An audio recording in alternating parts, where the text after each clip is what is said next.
அன்பான தேவ பிள்ளையே, ஒருவேளை நீங்கள் உங்கள் வாழ்க்கையில் தோல்வி என்னும் பாதையில் ஓடிக்கொண்டிருக்கிறீர்களோ, உங்களுடைய எதிராளிகள் உங்கள் தோல்வியை பார்த்து சந்தோஷப்படுகிறார்களோ, பயப்படாதிருங்கள். ஒரு வார்த்தையை நீங்கள் மறந்து போகாதிருங்கள்.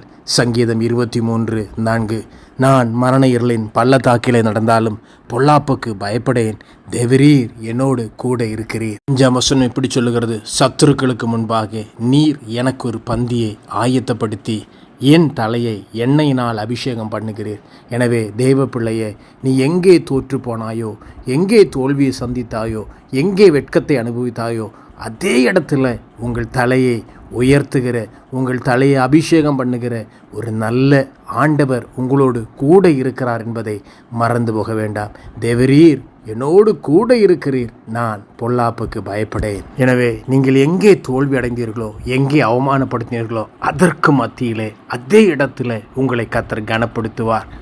எந்த சத்துரு உங்களை அவமானப்படுத்தினானோ அதே சத்துருக்களுக்கு முன்பாக உங்களுக்கு பந்தியை ஆயத்தப்படுத்துவேன் என்று தான் கர்த்தர் சொல்லுகிறார்.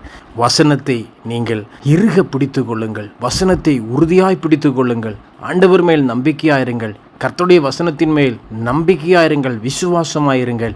இந்த தேவன் என்றென்றைக்கும் நம்முடைய தேவன். அவர் உங்களை நடத்துவார், உங்களை வெட்கப்பட விடவே மாட்டார். ஆமென் என்று சொல்லுங்கள். God bless you.